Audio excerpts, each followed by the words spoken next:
সংখ্যা করুক। এই দেশে যেই লোক মনীষে সেই দেশের গর্বিত নাগরিক। আমরা নাগরিকদেরকে কোনো ভাগ বাটোয়ারা ধর্ম কিংবা দলের ভিত্তিতে করার পক্ষে নয়। এই বোধ হাসলত ছিল অতীতের পতিত স্বৈরাচারের। তারা এই জাতিকে ভেঙে টুকরা টুকরা করে মুখামুখি লাগিয়ে রেখেছিল। যে দেশের জনগণ ঐক্যবদ্ধ থাকতে পারে না, সে দেশের মানুষ মাথা সোজা করে সম্মানের সাথে বিশ্বের দরবারে দাঁড়াতেও পারে না। স্বাধীনতার 54 বছর গেল, আর কত বছর এরকম আমাদেরকে টুকরা টুকরা করে রাখা হবে? আমাদের স্পষ্ট ঘোষণা,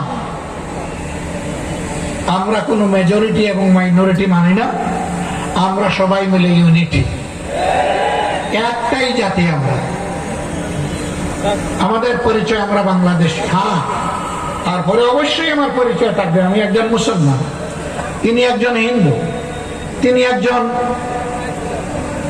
বৌদ্ধ, হয়তো আরেকজন খ্রিস্টান। এই 4 ধর্মের বাইরে বাংলাদেশে অন্য কোনো ধর্মের লোক নেই। কিছু লোক থাকতে পারে যারা কোনো ধর্মেই বিশ্বাস করে, তাদেরকে মানুষ এইটিস্ট বা নাস্তিক হিসাবে চেনে। যাই হোক, আমরা সবাইকে নিয়ে চলার পক্ষে। কিন্তু এটাও সত্য যে কেউ যেন কারো ধর্মীয় আবেগে খুচাকুচি না করেন, সুরসুরি না দেন। এটা আমরা একেবারেই ঘৃণা করি, পছন্দ করি না।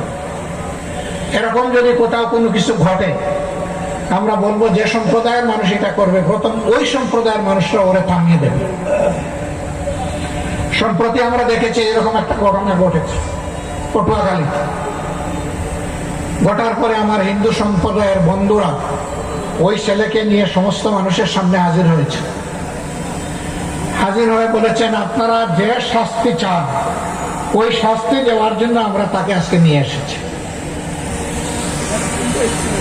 সবার পক্ষ থেকে জিজ্ঞেস করা হয়েছে সে ভুল স্বীকার করে কিনা।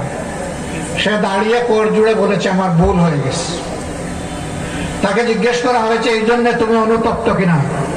সে বলেছে আমি অনুতপ্ত। মাথা নত করে কথাগুলা সে বলছিল।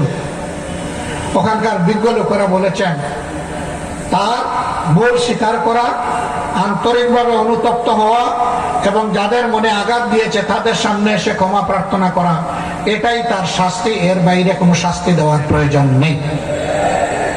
প্রত্যেকটি শহীদ পরিবারে গিয়ে আমরা হাজির হয়েছি, তাদেরকে সান্ত্বনা দিয়েছি, তাদের জন্য দোয়া করেছি, তাদের কাছ থেকে দোয়া চেয়েছি। এরপরে যারা আহত পঙ্গু হয়েছিল, আমরা এখন তাদের দুয়ারে দুয়ারে ঘুরি। এ সংখ্যাটা বিশাল, 34,000। এই মানুষগুলো সবার দুঃখ দূর করতে পারবো না, কিন্তু আমরা তাদেরকে বার্তা দিতে চাই এই বেদনায় কতটুকু তোমাদের না। তোমরা জাতির গর্বিত সন্তান, তোমরা জাতীয় বীর, আমরা আছি তোমাদের সাথে এবং আজীবন আমরা তোমাদের কাছে কৃতজ্ঞ। আমি যুবক ভাইদেরকে বার্তা দিতে চাই, আগামী দিনের বৈষম্যহীন, দুর্নীতি দুঃশাসন মুক্ত মানবিক বাংলাদেশ গড়ার জন্য তোমাদেরকে আরেকবার গর্জন করতে হবে, জেগে উঠতে হবে। আমিও তোমাদের সাথে থাকবো ইনশাআল্লাহ। এখন বলবো, আপনি বলবেন